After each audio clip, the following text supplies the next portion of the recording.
Hello. As I told you in the last video that I had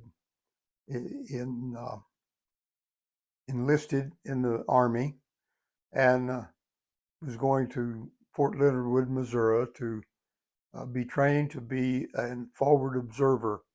Now, forward observer is actually in the Armory Division. You're supposed to go make your way behind enemy lines, get on a hillside where you can see the enemy, and you turn on your radio and you call the base and you tell them from where they have they know where you're sitting, and you tell them uh, where the enemy is from you by distance and by compass, uh, so that you might say that they're 37 degrees right and 1,000 yards from me, and they would send an artillery shell. And of course, the enemy also could triangulate you and identify where you were as well. And so you couldn't stay there very long, but you were to direct fire onto enemy encampments or supply dumps or whatever you found. I preferred that to being in the rank and file where you're marching with the men and some of those things. And so I would have been by myself, maybe with one other one. Anyway, if the round hits, let's say it hits 200 yards to the right, you would and 50 yards short, you would say 200 yards left, 50 yards short, fire for effect, and they make the calculation. If when I say fire for effect, that's if you can get them on. Otherwise, they'll put another round, and you give where the same direction and whatnot from uh, where your target is, and then you hook up and get out because there's going to be mortar shells landing in your pocket if you don't. Anyway, uh, that was Fort Leonard Wood, and actually I enjoyed the military there. Uh, we did a lot of marching and a lot of running, and so the basic, the 2 months basic is pretty much the same for everyone. It's after you get 2 months under you, the next 2 months in is specialized, and that was going to be the OCS uh, preparation. OCS, you had to go through all of the basic military before you actually went to OCS. And so I went through the first part there in Fort Leonard Wood, and they're supposed to give you a liberty, some leave when you finish your basic training, and so that you can go home for a week or so. When we left Leonard Wood, we were already 12 hours overdue at Fort Sill, and they had us on a bus. And so we went straight to Fort Sill, landed there on Memorial Day weekend on Friday. And of course, all of the officers and things had taken off Memorial Day weekend.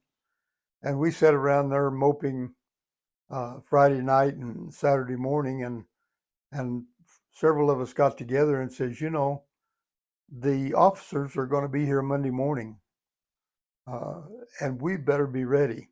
So we got our barracks all situated so that our foot lockers were all alike and our beds made alike and all of those things. And sure enough, we were in what they call little OCS. It was preparation to become an officer. We ran 5 miles every morning, and the outfit to run the miles was combat boots, athletic shorts, t-shirt, and helmet liner. And so, and the goal of little OCS was to get us to quit, because an officer, he's to direct his men.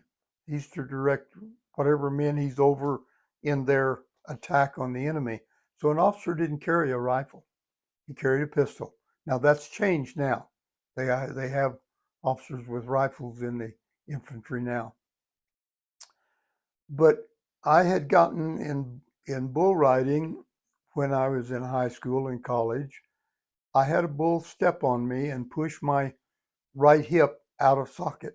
It came back in, but it stretched the ligaments and tendons around the joint. And so, and it would hurt, particularly when I exercised it. And remember, I said we were running 5 miles a day. I'd go out and once I got it warmed up, it did pretty well. But at night, it went bad. When it cooled out, it would hurt. And I would go on sick call, and they were giving me some chocolate wafers that were about an inch and a half across and an eighth of an inch thick. And I was supposed to take one of those every 6 hours. And I was down to the point that I was taking 4 or 5 a night, every 30 minutes to control the pain. And so I got to call home on a Sunday night. It's the only time we could call home. And I called Camary, and I was hurting, and I shared that with her. And so Monday morning, there was a colonel drove up in a Jeep to our company area looking for Cadet Wynn. And I got in the Jeep with him, and we were at Fort Leonard Wood, Missouri now for the second training. He hauled me over to the base hospital, and by 9 o'clock, they had x-rayed me from every angle you can be x-rayed. And by 10 o'clock, I'm sitting in front of a panel of 5 colonels, and most of them colonels. I think there was one general. Anyway, 5 doctors discussing my hip. And 3 of them said there was enough of a problem there that it was a problem. 2 of them said, no, he's faking it. And so, but by 11 o'clock, they handed me my file to take back to my company. And I took it in to the first sergeant with the instructions that they were going to discharge me from the military not because of the hip, but because I had been guaranteed OCS.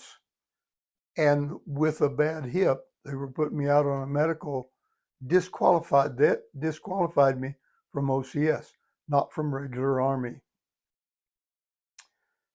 So I showed it to the first sergeant, and on the outside of the file, there was inch-high red block letters that said PI. And the sergeant looked up at me, and he says, "Who do you know?" And I said, "Sergeant, I don't know anybody." He said, "Somebody knows you." He says, "That PI means political influence." He asked me a question. He said, "Lee, do you really want to go to Vietnam?" Well, no, I'd rather go home. I'd rather go back to farming and raising cattle. And he said, "I can send you home." He said, "You can be home tonight."